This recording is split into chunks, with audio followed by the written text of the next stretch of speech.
Hi, I'm back with day 22. And I just returned to the Bay Area. Had a great trip to the land of Aloha and just bringing back so much goodness from that experience. And I had to redo this video from yesterday because it was so loud in the airport when I was trying to record. So I wanted to talk to you guys about being with yourself. What does it mean to, first of all, be yourself, but also being with yourself? And this has been the greatest work and challenge for me, is how to be myself with others and how to be with myself in a way that I even get to know and experience who that self is. And especially with the way society is designed, we have a lot of external influences and pressures that color who we are. And that societal pressure can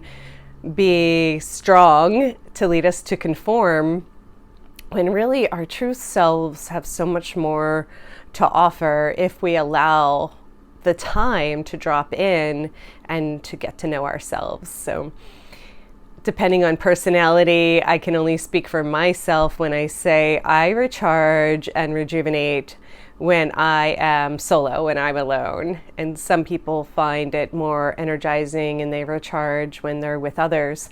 But I really find that my alone time, my solo time in nature, and my meditation time allows me to get to know myself beyond the conditioning, beyond the thoughts and programs and behaviors. And this helps me get in touch with that true nature and to follow my true nature, to find my truth.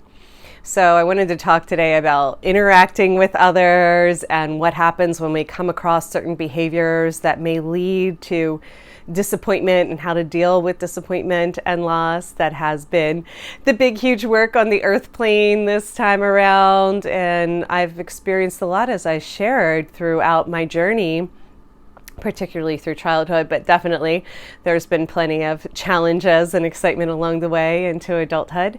And how do I handle that? Well, one of the things that has helped me the most, and I've sprinkled this in here and there, is that I separate the person from the behavior. And sometimes we can confuse the personality with the person. And I remember that the person underneath the behavior is the same connection to source, is a divine being, and that I can learn how to decipher the difference between what their true nature is beyond the behavior and what they're illustrating as conditioning. That helps me to forgive, to understand that we're all kind of swimming in that unconscious programming and don't even realize that 90% of our thoughts are either regurgitating the past and perpetuating the fear-based reality, or projecting into the future and bracing ourselves against an unwanted outcome. So that's not the true self, and I do acknowledge the behavior or the situation, but I also allow for some grace and forgive and move on and allow myself to free up that hurt energy and love anyway. So loving the being doesn't mean I have to continue to be around someone or condone that kind of behavior, but I don't hold on to so much hurt and resentment when I allow both myself and the people around me to become who they truly are. And in that way, I like to inspire others. I like to encourage others to get in touch with their true nature.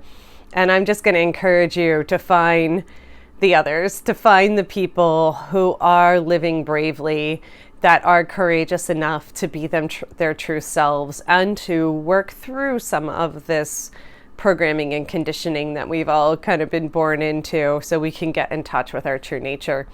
It really is some of the most rewarding work that I've done, and to find our tribe, to find our people who are wanting to live that way, to live harmonious, to share with compassion and kindness towards one another and start to build this future that we want to be living in, is so tremendously rewarding. And yeah, it is big, huge work. It's some of the hardest work I've had to do is to forgive and to work through disappointment. Whenever I'm experience any sort of hurt or loss, I look at not just what that person is doing, but how it's reflecting on my belief system. If there is something to hit and that is still getting stuck, then it's my opportunity to go deeper into what conditioning or situation that came up is pointing to a belief system. And one of the most wonderful quotes and expressions that I've heard is, don't believe everything you think. Don't believe everything that you hear, what other people are thinking, but also to question our own thinking.